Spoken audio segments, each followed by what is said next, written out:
Introducing our speaker this afternoon. We have Dr. Maria Corazon del Mundo. After obtaining her Bachelor of Science degree, psychology from the University of the Philippines with great distinction, that is magna cum laude, Dr. del Mundo pursued her Doctor of Medicine degree at the UERMMCI. She trained in general psychiatry, also at UERM, where she served as the chief resident on her final year of residency.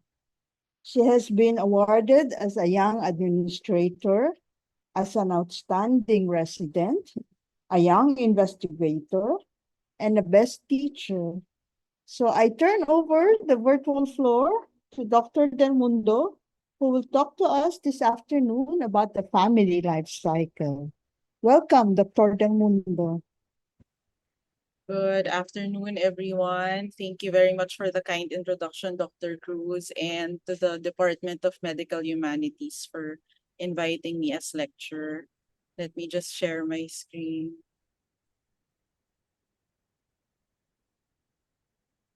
All right.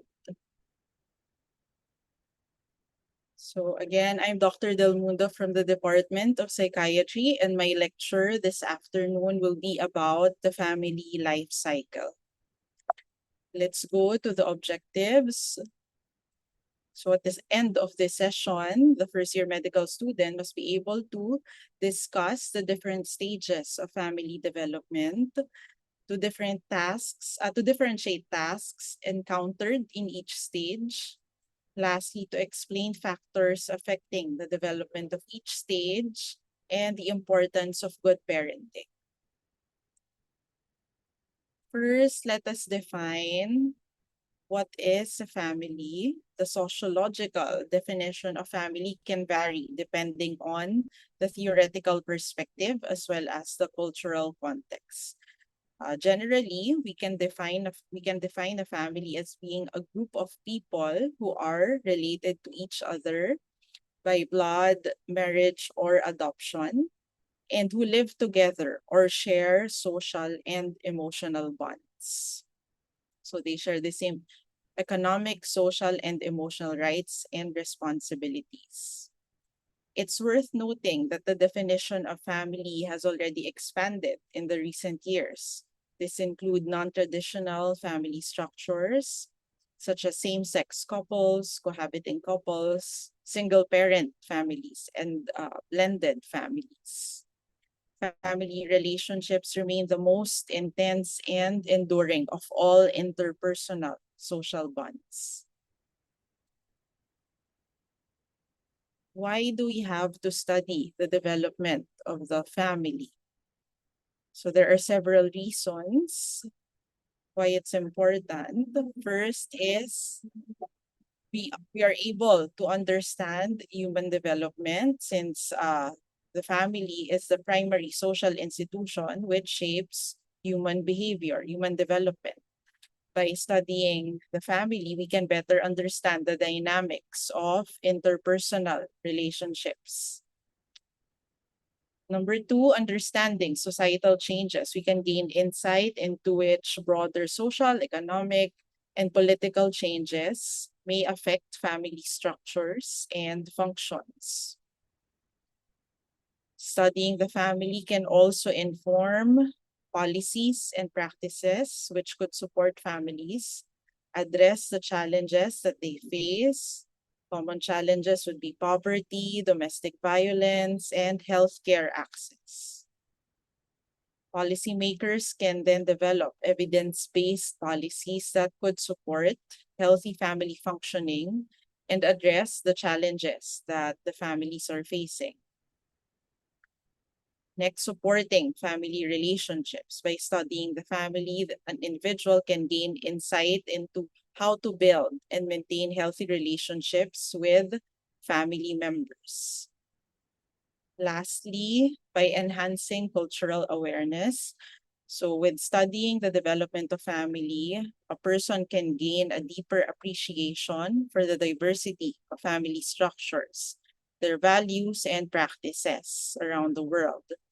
So the structures and the cultures may change depending on where they are living, but studying the family across these different cultural contexts will be able to grasp a better understanding of how culture influences family dynamics, gender roles, as well as socialization practices.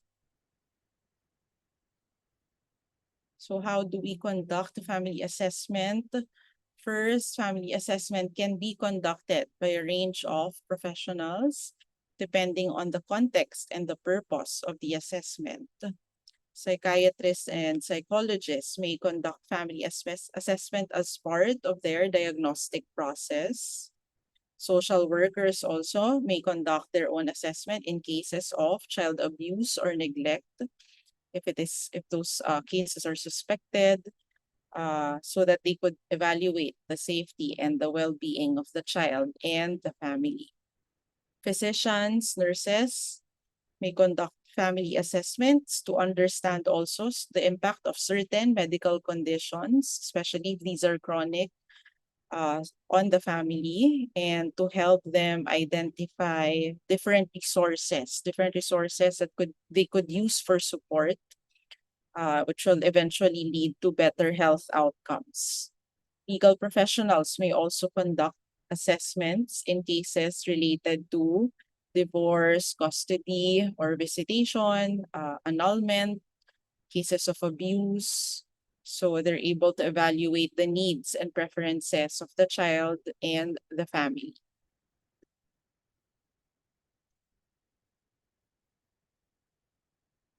Family assessment consists of different parts. First is the family composition. So when it's composition, that would include the number of the family members, their ages, and their relationship to each other. Next is family history. This would include different physical or mental health issues, if there's history of substance use or abuse, traumatic events, or other significant life events that will be included in the family history. Family structure refers to the family's organization, including how decisions are made, communication patterns of the different members, as well as roles and responsibilities of the family members. Related to that would be family dynamics. This refers to the emotional atmosphere within the family. So it is a more detailed description of the relationships. You qualify the relationships that they have, if there are conflicts present, the levels of conflict, and the different patterns of interaction among them.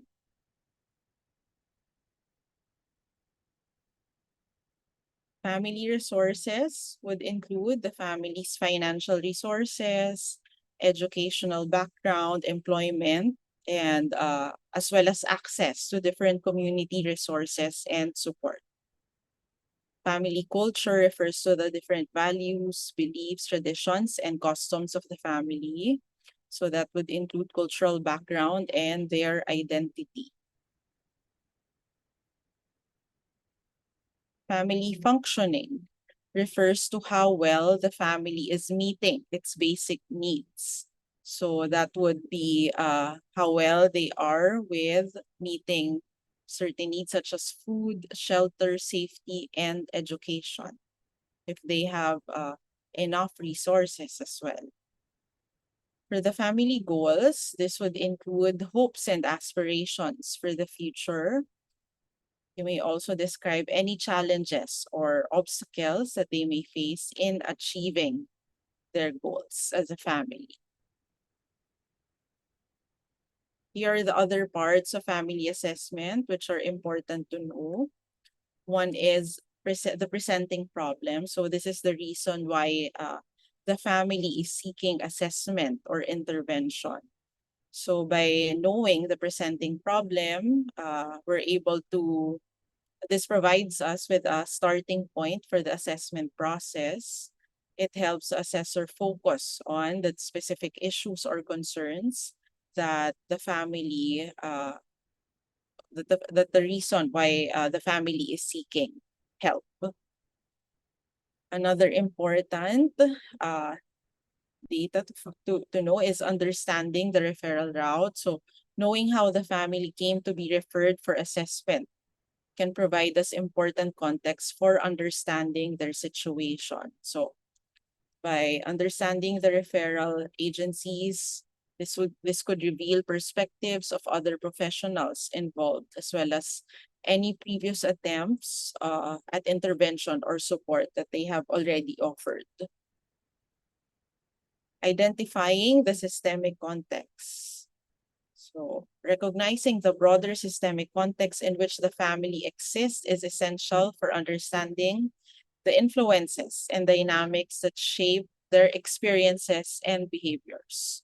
So this would include factors such as cultural, social, economic, and environmental influences.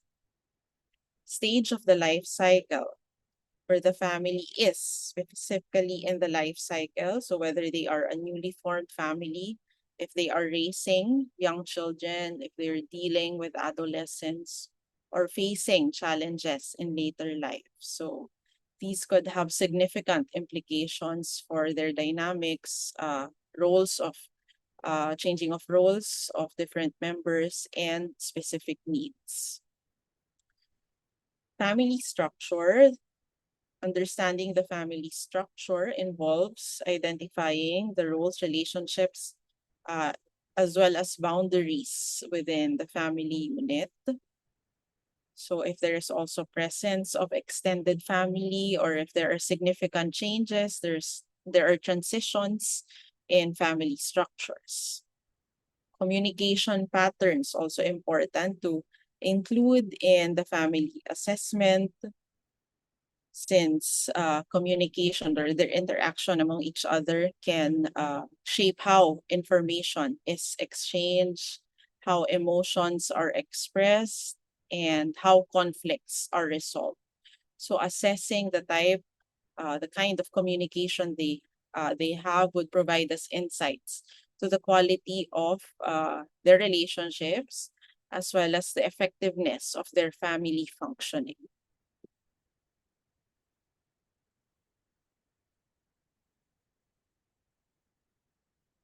Substance abuse can also have profound effects on the family dynamics, relationships, and functionings. So assessing drug and alcohol abuse within the family is important, so that we would understand the impact on the family and we can identify appropriate interventions or support services. Domestic violence and sexual abuse. So these are serious issues that can have devastating effects on each of the family members. Assessing for domestic violence and sexual abuse would be crucial in ensuring the safety and well-being of all family members. It could also aid in providing appropriate support or interventions. Infidelity and extramarital affairs can also have significant consequences for family relationships and dynamics. So assessing for extramarital affairs involves understanding the underlying reasons and implications for the family system. Another one is gender. Gender dynamics within the family would influence roles, expectations, and power dynamics. So by assessing gender-related issues, we're able to provide insights to the dynamics, communication patterns, and even decision-making processes made. For culture, since culture shapes the values, beliefs, and behaviors of individuals and families, it's important also to investigate on. So each of these factors contribute to a comprehensive understanding of the family system that would guide us in developing interventions and support services that are tailored to the family's unique strengths and challenges. Before we delve deeper into each stage of the family life cycle, let us just do a brief review of the general systems theory. So this is a theoretical framework which hopes to explain the behavior of complex system by examining their structures, components, and interactions. So the basic premise is that the complex systems cannot be understood without analyzing the individual parts in isolation. Instead, they must be understood as integrated systems of interacting components. So human systems as ecological organisms. Okay, according to the systems theory, family development is a continuous process that involves a series of stages, transitions, and changes in family structures, roles, and functions. So these stages are characterized by specific tasks and challenges that families must navigate in order to adapt to new circumstances, thereby maintaining equilibrium. So homeostasis, self-regulation that allows systems to maintain themselves in a state of dynamic balance.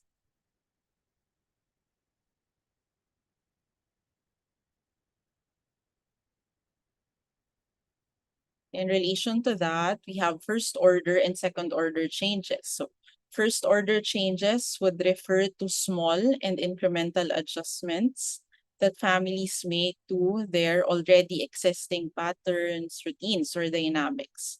The central underlying process to be negotiated when it comes to first order changes would be expansion, contraction, and realignment of the relationship system to support the entry and exit and development of family members in a functional way.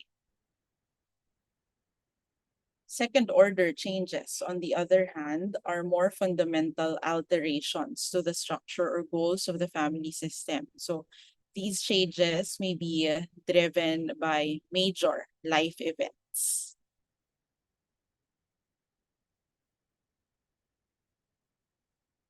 Carter and McGoldrick developed a model of the family life cycle. They identified different stages, each with unique challenges, transitions, and developmental tasks. So here are the different stages, beginning with leaving home stage of young adults, joining of families through marriage, families with young children, adolescents, launching of children and moving on, families in later life, and in some cases, annulment or separation.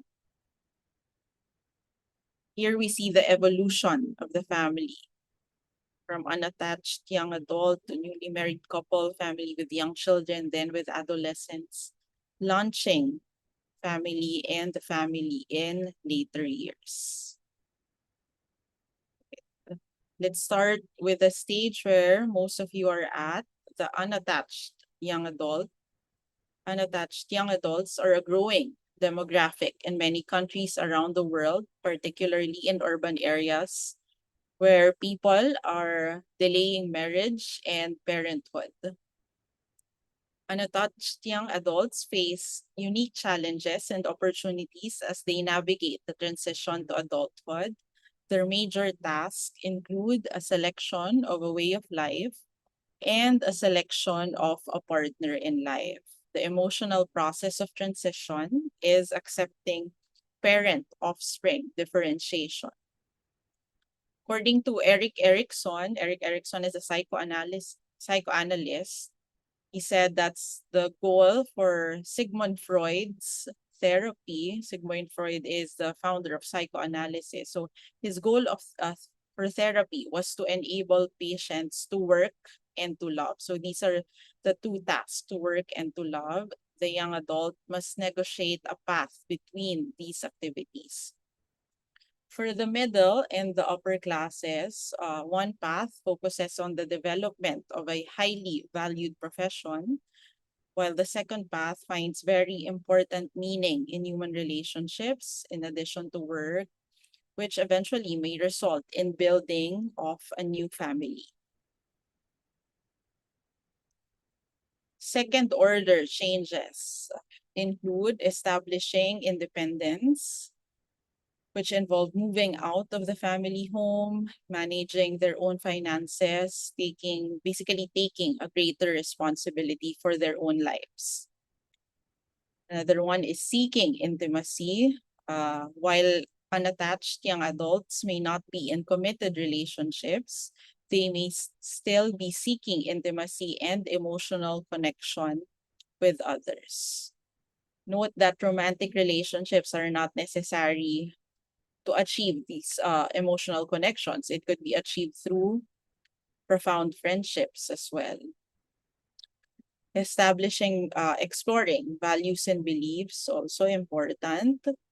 The young adult may be starting to question and explore their own values and beliefs, including their religious and political views, their attitudes towards certain social issues, their personal moral code, which they may later find out that could be different from their parents. Perhaps for some of you, you might have found yourself in an opposing stance with your older relatives, let's say during the elections.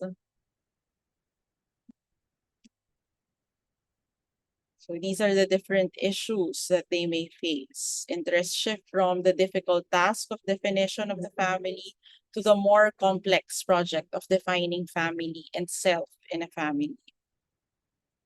Late young adulthood may be a time when individuals also become disillusioned with their mentors. Mentors could be their parents, your teachers, or your coaches. This experience can be depressing for some. So young adults may feel that their mentors have deceived them or sometimes end relationships in a bitter disappointment. So they also say that by mid-20s, many individuals gradually back away from intense alcohol or drug cravings as social anxieties lessen and adults become busier with their obligations. The exceptions, of course, would be people who become substance users. In later emerging adulthood, substance abuse can be seen more clearly as a compulsion and could be addressed as such clinically. The newly married couple, the second family life cycle stage. Of all the dilemmas of the life cycle, the existential dilemma of coupling is probably the most difficult interpersonally, because marriage is the only family relationship we swear which is both exclusive and forever. It's permanent, and it is a family relationship, however, least likely to be either. The new couple is the second stage in the family life cycle. Marriage is described as the union of two individuals from separate families, but in reality, it is the union of two entire family systems and a development of a third system. This stage also involves a realignment as the families of origin and friends include the spouse, changes in gender roles, marriage of partners from divergent cultural backgrounds, and physical distances between family members increase the burden on couples to define the relationships for themselves. So during the newly married stage, couples may experience a range of emotions during their adjustment. They may feel excited, they may feel happy with their future together, at the same time experiencing anxiety and uncertainty about their ability to meet each other's needs and expectations in the relationships. These are the different key dimensions of couple relationships. For economics, couple may be in a continuum between the one with family support and finances controlled by one of them to equally earned and shared. In terms of emotional connection, this could be a continuum from communication and intimacy to mind control and dependence. In terms of power, it could be a range from male privilege, dominance, intimidation, and abuse to partnership, equity, and respect for each other. So these are the other key dimensions.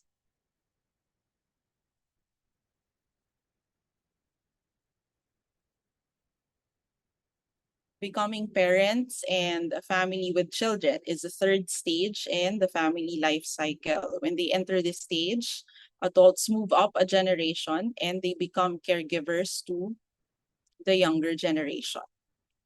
The timing and patterns of this life cycle phase have changed dramatically in the past generation. This would be precipitated by availability of birth control, relationship shifting to a more equitable form between men and women, and having a child has become a more or less conscious choice this time in history. Families are having fewer children, less than 2 per couple, down from 3.2 since 1976. So this would affect the life cycle for future generations. The percent of women who do not have children also has doubled since 1970 from 10 to 20%. Educated professional women are also more likely to remain childless. So the tasks of the parenting phase flow from adjustment of the couple system to make space for children physically, psychologically, and spiritually. Moving through this lengthy stage successfully requires commitment of time as a parent, understanding of a parenting role, and a willingness to adapt to developmental changes in children. So couples in this stage may face struggles with each other about their own responsibilities as well. Parents may experience sleep deprivation, financial strain, and the stress of juggling work and family responsibilities. The family with adolescents represents the fourth stage of the family life cycle. Adolescence is a period in which individuals push for their autonomy and seek to develop their own identity. This is also a long process, transpiring around 10 to 15 years. Compliant children may become non-compliant adolescents, and in response, parents may either clamp down, pressuring the adolescent to conform to parental values, or they may become more permissive, giving the adolescent extensive freedom. It is helpful for the parents to understand that although the adolescents, although they might look like adults, a part of their brain which increases their ability to reason and for self-control has not yet fully matured. Second order changes would include shifting of parent-child relationships to permit adolescent to move in and out of the system, refocusing on midlife, marital, and career issues, and beginning shift toward caring for the older generation.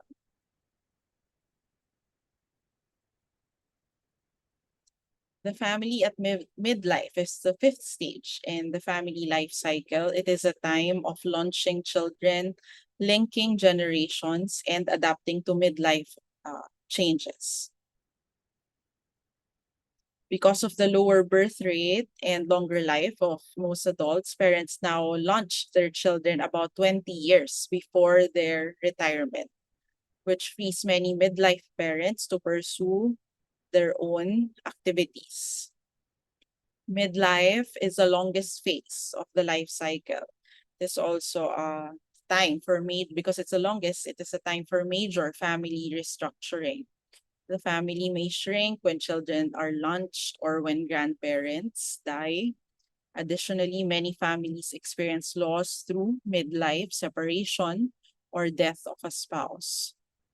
Women may also leave voluntarily by joining workforce or other outside involvement, while midlife men may suddenly experience the loss of employment when their work is restructured. Second order changes include renegotiation of marital system as a dyad since children leave home, development of adult-to-adult relationships between the parents and their now adult children, realignment of relationships to include their in-laws and grandchildren, dealing with disabilities and deaths of parents or grandparents may be encountered as well. In some cases, the empty nest does not lead to the solidification of marriage. After many years of not dealing with their differences, since they're burying their feelings, animosities, they're able to distance from each other. Since their children are present, when their children leave, the couple may realize that what is empty is their marriage. Some marriages simply cannot survive without the children present. The children act as buffers during their marriage. So for these couples, they may either decide to separate, undergo annulment, or divorce. So there are two factors that could contribute to midlife separation. One is change in the structure of the family. So they have more available time. There might be changes in their finances. So this provides opportunity and resources for change for each individual in the relationship. Second one is that one or both of the spouses is motivated to seek divorce by the unpleasant prospect of being alone with a stranger or an adversary for the remainder of their life. The sense of empowerment that comes with making the decision to end an satisfying relationship helps enhance women's self-confidence and their capacity for assertiveness. Though some women may be terrified of being alone and of handling finances, the emotion that most often accompanies their decision is relief. Despite these fears, women rarely regret their decision to separate. The family in later life is the sixth and final stage in the family life cycle. The family as a system, along with its elder members, begin to confront major adaptational challenges in later life. So there could be changes with retirement, grandparenthood, illness, death, widowhood, altering complex relationship patterns. So they need to adjust with loss. They need to reorganize as a family. The emotional process of transition would be accepting of shifting of generational goals. Second order changes include maintaining functioning and interest in the face of physiological decline. This means they make way for new hobbies or they may return to their old hobbies. Exploration of new familial and social options, maintaining social connections, and supporting networks can be important for promoting physical and mental health and enhancing their quality of life. Third is support for more central role of middle generation, making room for the wisdom of the elderly, supporting the older generation without over-functioning for them. Coping with grief and loss can also be difficult and an ongoing process that would require support for the family members. So here are the 4 general family tasks to promote immediate and long-term adaptation for family members and to strengthen the family as a functional unit when it comes to loss. So one is shared acknowledgement of the death and the loss. So this could be facilitated by an open communication about end-of-life issues and circumstances of death. Second is shared experience of loss. This highlights the importance of funeral rituals, visits to the grave, to the memorial site, to pay respects, and to share grief and receive comfort from one another. Next is reorganization of the family system. So this would include redistribution of role functions to compensate for the loss, restabilization in the patterns of living. And lastly, reinvestment in other relationships and life pursuits. So as time passes, survivors need to transform their lives and relationships to move forward, constructing new hopes and dreams, and revising life plans and aspirations. Some critics argue that talking about the stages of the family life cycle could be misleading, since clearly defined stages often do not develop and the stages do not necessarily occur in a sequential fashion. Hence, the variability associated with the stages should also be emphasized. For example, some people have children early during adolescence, or some have their children in their 40s. Some children some have children outside marriage as well. Entry into these stages is increasingly independent from age. Further, many individuals have multiple families, such as children from his or her marriage and then children from remarriages. Nonetheless, the description of the family life cycle provides us an overview of varying tasks and challenges that members face over time. So here's a summary of the different stages. First, leaving home, single young adults. First stage involves launching. Young adults attempt to develop a distinct identity. They form powerful emotional bonds with strangers. They take over their own material support and prepare to create a new family. Parents continue to be vital sources of identification, support, and guidance. They may become powerful examples of what to aspire to as their children begin to form their own lives. Most grown children still would want to make their parents proud, and most of the parents still hope that their children will admire them. The emotional process of transition would be accepting emotional and financial responsibility for self. The newly married couple, beginning of the life cycle, when two individuals decide to commit to each other in marriage. So the development task for this stage is to establish a mutually satisfying relationship, building a home, adapting to new roles and identities as a married couple. Families with young children, this stage involves birth and early childhood years of children. The developmental tasks include adjusting to the new roles of parenthood, establishing a home as a center of family life, and balancing work and family responsibilities. Emotional process of transition would be accepting new members into the system.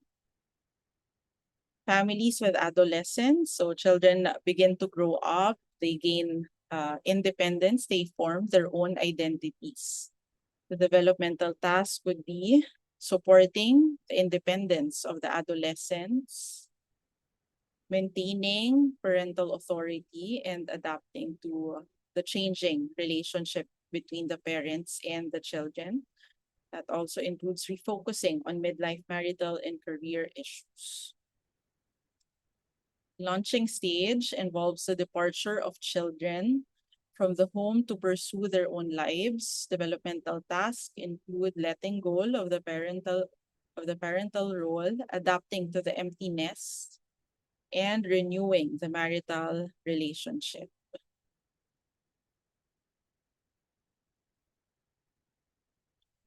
Families in later life, the stage involves the retirement years and the aging process. So the developmental task would include adapting to retirement, redefining the marital relationship, and adjusting to physical and psychological changes associated with aging.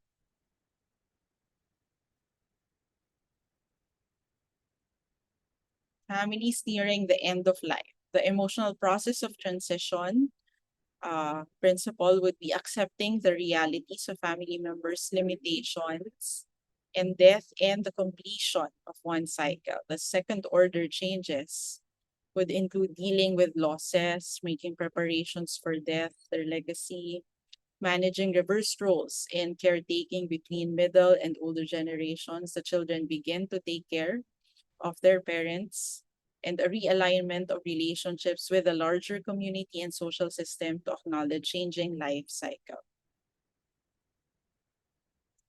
In the following slides, we will see the different symbols used in genograms and family maps to describe certain family dynamics. So we have rigid boundaries, which could be restrictive and limiting. They allow for minimal contact from outside of the subsystem.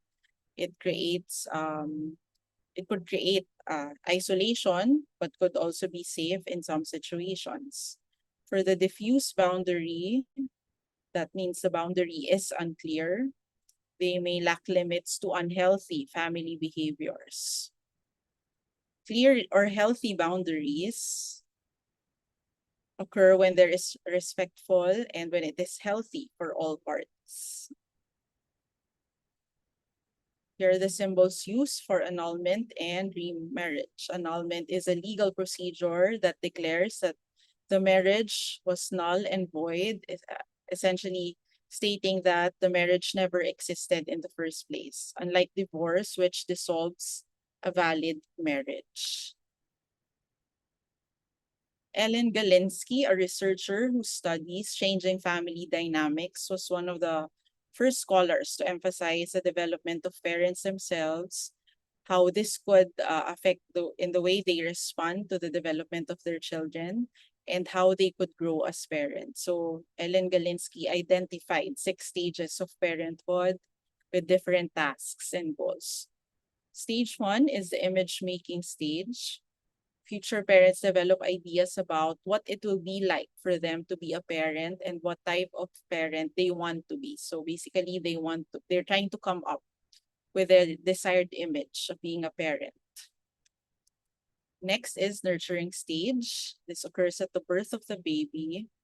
The main goal is to develop an attachment relationship with their baby. So the parents must adjust, must adapt to their romantic relationships, the relationships with their other children, and the relationships with their own parents to include the newborn. The authority stage, the third stage, occurs when children are 2 years old until about 4 or 5 years. In this stage, parents make decisions about how much authority to exert over their children's behavior. Parents must establish rules to guide their child's behavior and development. The interpretive stage occurs when children enter school and lasts until the beginning of adolescence. Parents answer their children's questions, provide explanations, and determine what behaviors and values to teach them. The interdependent stage. In this stage, the parents must redefine their authority and they renegotiate the relationship with their adolescent as the children increasingly make decisions independent of their parents. It allows for shared power in decision making. The last stage, during the departure stage, parents evaluate their entire parenting experience. They prepare for their child's departure. They redefine their identity as a parent of an adult child. And they may assess their parenting accomplishments and failures. This stage spans the longest time from when the oldest child moves away and until their youngest child leaves. Every parent has different approach in how to interact and guide their children. The 4 parenting styles, as identified by the psychologist Diana Baumrind, are authoritative. Parenting is described to be warm, not intrusive. Parents set reasonable limits and expect mature behavior from children. Children of authoritative parents are more likely to be independent, self-reliant, and confident in their abilities. Authoritarian parenting is characterized by harsh, unresponsive, and rigid parenting. Parents tend to use power assertive methods of control. They found that children of these parents grow up to be obedient, but they lack the ability to think for themselves and make decisions independently. Permissive parenting, characterized by few rules, very lax in discipline. Children of such parents may struggle with self-control and decision-making in the future. Last type of parenting is uninvolved. This parenting style is characterized by the lack of emotional involvement or attention to the child's needs. Children of uninvolved parents may have low self-esteem and struggle with forming healthy relationships since they do not receive the emotional support and guidance that they need from their parents. It's important to note that there is no right or wrong parenting style. The parenting style or the approach will depend on several factors. However, research has shown that the authoritative parenting style tends to be associated with the best outcomes for children in terms of their emotional and social development. Here is an overview of the life cycle from the prenatal stage, birth, very early childhood, child and pre-adolescence, adolescence, adulthood, old age. In summary, the family life cycle is important because it provides a framework for understanding the different stages of family development. Understanding family dynamics can help families navigate each stage more effectively and maintain healthy relationships. Each stage of the family cycle has its own set of needs, and identifying these needs can help families prioritize and allocate resources appropriately. Families that are able to navigate the different stages of family life cycle effectively are more likely to be resilient in the face of challenges and stressors. Over the years, there have been new perspectives on family that have emerged as a result of changes in our society and our culture. Families come in many forms. The focus now is on recognizing and valuing the diversity in family structures and providing support to these families. Here is my reference for this lecture.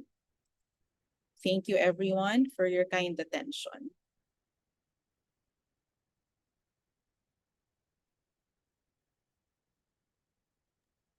Are there any questions?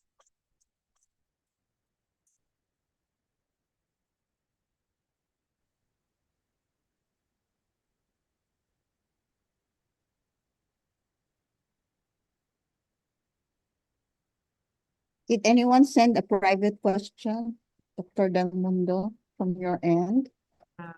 So far, none. Okay. So thank you very much, Dr. Del Mundo. As I said, even the family has a life cycle, and it will years from now, when our students are primary care physicians, you would realize that in the Philippines, it's not just a parent, not a patient you treat, but also their family, because they would usually accompany their family member. Okay.